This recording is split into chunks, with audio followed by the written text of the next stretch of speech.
যখনই জমিনে কোনো বান্দা নাফরমানি করে তখন ওই জমিনের ওই বান্দার পায়ের নিচের মাটিটা জমিনটা আল্লাহর কাছে আবেদন করে, আল্লাহ আল্লাহ আমার একটু সুযোগ দাও, আমি একটা শুধু গড় দেমু, আমার নিচের মাটিটা উপরে উঠামু, উপরের মাটি নিচে নামামু, শুধু ওই লোকটা যেরকম বিছনায় এপাশ ওপাশ করে আমি আমার জমিনটাকে একটু এপাশ ওপাশ করবো, আমার নিচের মাটি তুলবো, উপরের মাটি নিচে নামাবো, আল্লাহ এরে নিয়া আমি শুধু একটা উল্টানি দিতে চাই, তুমি আমার অনুমতি দাও। রব্বুল আলামিন তখন বলে ওই জমিনকে, না তুই এমন করিস না, ও যে আমার বান্দা, ওরে না আমি বানাইছি,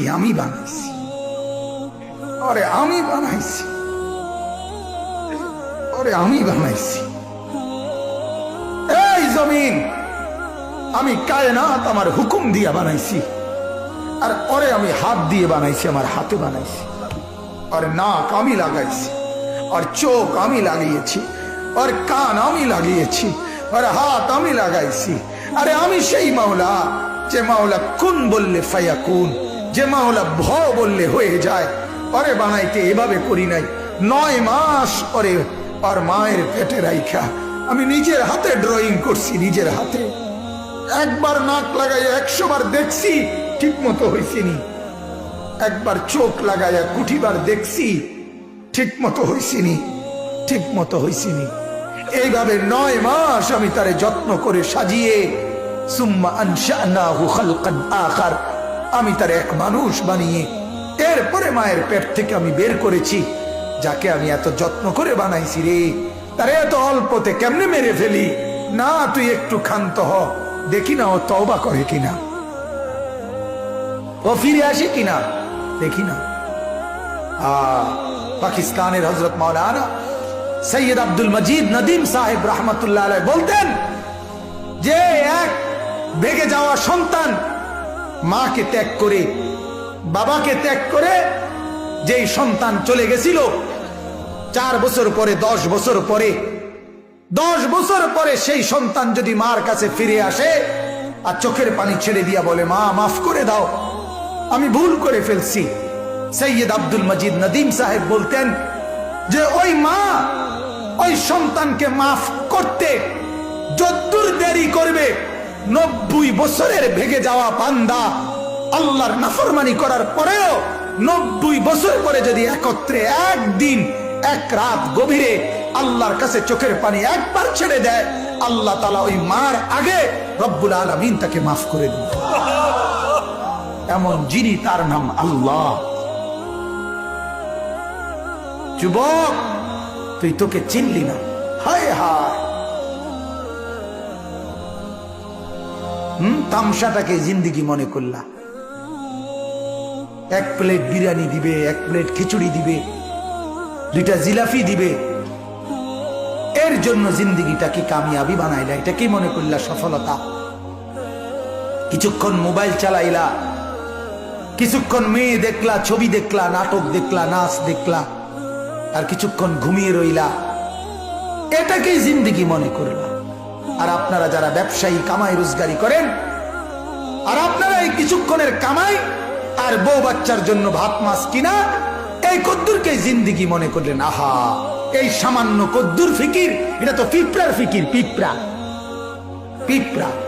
আমাদের বাংলাদেশের একজন শ্রেষ্ঠতম আলেম দ্বীন, গবেষক আলেম ডক্টর আফম খালিদ হুসাইন, অনেক বড় মাপের আলেম এবং জ্ঞানী গবেষক, উনি বলছেন এক পিঁপড়া সামান্যটুকু খাবার খায়, হ্যাঁ, কিন্তু এরপরও সে জমা করে রাখে। এক হাতি 250 কেজি খাবার প্রতিদিন খায়, একদিন 90 লিটার পানি প্রতিদিন খায়। উনি বলছেন কিন্তু কোনদিন হাতি সে পরবর্তী বেলার খাবার কান্দে কইরা তার কাছে নিয়ে আসে না, সে এরপরে প্রতিদিন মাওলার উপরে তাওয়াক্কুল করে থাকে। রব্বুল আলামিন 250 কেজি খাবার প্রতিদিন তার কাছে পৌঁছায়া দেয়।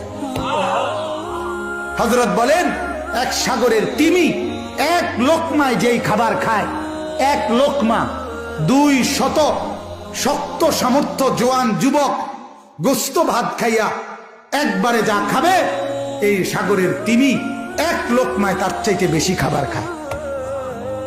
সাগরে কত লক্ষ তিমি, কি পরিমাণ খাবার মালিক সরবরাহ করতেছে। তাইলে তুমি কেন এত পেরেশান হয়ে গেল? তুমি কেন পেরেশান হয়ে গেল? ছেলেটাকেও কামে লাগাই দিলা, মেয়েটাকেও কামে লাগাই দিলা, ফুতের বউরও কামে লাগাই দিলা, নিজেও কামে লাগাই দিলা। কেউ কাউরে জিজ্ঞাসা করো না, কিরে বাবা তোমার নামাজ পড়ো না কেন? স্বামী স্ত্রীকে বলে না, স্ত্রী স্বামীকে বলে না, বাবা মা সন্তানকে বলে না, সন্তানাদি বাবা মার ফিকির করে না, কারো কোনো ফিকির আখিরাতের নাই। এতগুলো মানুষ মিললে এই বাত এক লোকমা। ছি ছি ছি ছি। অথচ রব্বুল আলামিন যেটা বললেন যে আমি একমাত্র মুখাপেক্ষী, আমার কাছে সবকিছু মজুদ আছে। তুই বান্দা চাইলে তুই একজন না, লাউ আন্না আউওয়ালাকুম ওয়া আখিরাকুম ওয়া ইনসাকুম ওয়া জিন্নাকুম ওয়া যুকুরাকুম ওয়া উনুসাকুম, আল্লাহ বলে তোদের প্রথম ব্যক্তি, শেষ ব্যক্তি, পৃথিবীর শুরু এবং শেষ সব লোক যদি একত্রিত হয়, পুরুষরাও নারীরাও, ছোটরাও বড়রাও, মানুষরাও জিনরাও যদি একই মাঠে জমা হয়ে আমার কাছে যার যা লাগবে তা চায়, আল্লাহ বলেন লা আতাইতু কুল্লা ওয়াহিদিন মাসআলাতাহু, সবার চাওয়া আমি ওইখানে রাখকেই পূরণ করে দেব। মা নাফিদাত মিন খাজাইনি শাইউন, আমার ভান্ডার থেকে এক ফোঁটাও কমবে না। এমন যিনি তিনি আল্লাহ। তাকে ছেড়ে কোথায় দৌড়াচ্ছেন? আল্লাহকে ছেড়ে কোথায় যাচ্ছেন? আল্লাহকে ছেড়ে কোথায় গেলেন? যুবক আল্লাহকে ছেড়ে কোথায় গেলেন? নামাজ না পড়ে নর্তকী দেখে লাভ কি হয়েছে পর্যন্ত বলো না একবার। ওই মাদেরকে বলো না, মা এই পর্যন্ত বেপর্দা হয়ে যত মহিলা পুরুষকে দেখাইলা, মা কে তোমারে কয় টাকা চাঁদা দিছে এই পর্যন্ত? 2টা পয়সা তোমারে কোনোদিন দিছিনি, চাইয়া না গেল যা।